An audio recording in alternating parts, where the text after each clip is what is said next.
So I changed my mind. Before we do clip launch modes and follow actions, I want to cover this APC 40 because they're sort of tied together. It really couldn't be easier. It's a nice piece of gear, actually. You have a replaceable crossfader. There's a screw thing on the bottom that drops right out. You can replace this from the bottom.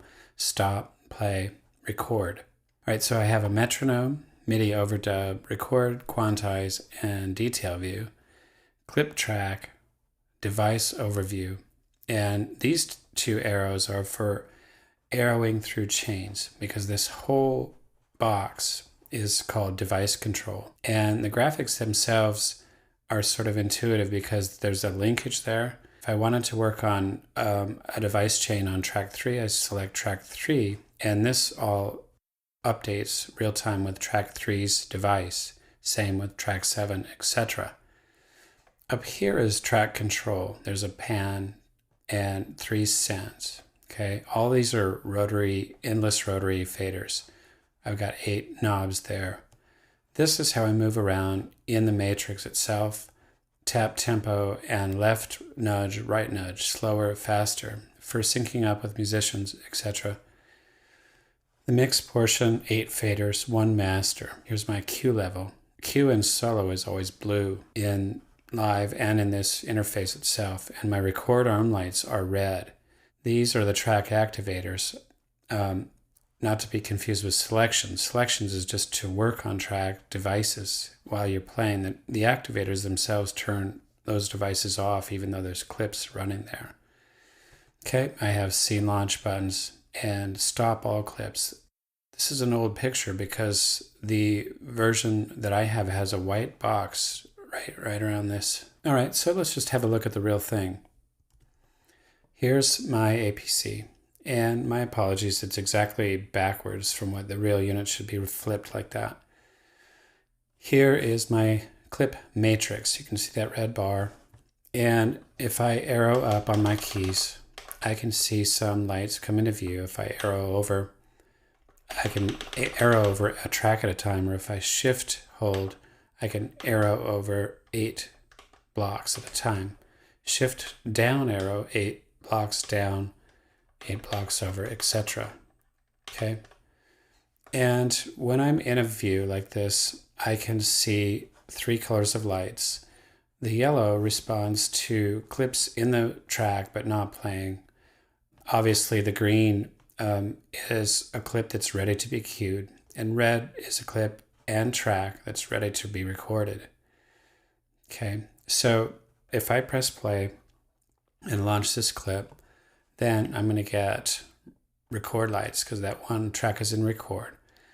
And these little actions here are what's known as follow actions. I'll be dealing with that in the very next video, but I wanted to show you that follow actions actually register their status on the APC. Okay, these are my track deactivators right there. That whole row there, it's pretty intuitive. Here's my track selection. Okay, and right away I have my device view has changed its status. So if I select over to 7, no device, etc. There's a device on 6. You get the idea. Now, if I want to see a detailed view of that device, I have it right there. And this blue hand shows me which device the APC is dealing with. I can change devices with these arrows. So you can see that when I change over to this drum rack, I have no updated anything because there's no rotaries in that particular device. So I'm going to arrow back and have it there. Okay, what's interesting is that, remember how when we shift click a group of tracks and we up and down these and the relationships stayed together, same thing. I can use a fader on the APC. So if I'm in a live situation and my levels just got out of hand, I can shift select those track bars, title bars, and roll everything down. Same thing with pan. Here's my pan. So there, one pan with all those selected, all the panning moves back and forth. I suppose you could do that as an effect. Okay, everything else is pretty self-explanatory, not hard at all. I'm going to close these things up and we'll be done. This is called the session overview. So I'm going to hold down the shift key. Basically, it's going to allow me to quickly do this blocking. See how it's controlling itself over there on the red bar? Shift overview. So I can quickly go through blocks of 8 and see where clips and tracks and stuff are going. Cool. The only thing that we probably haven't looked at is cue and solo. The solos are blue, just like this. And of course, cue mix, I have mine set to solo.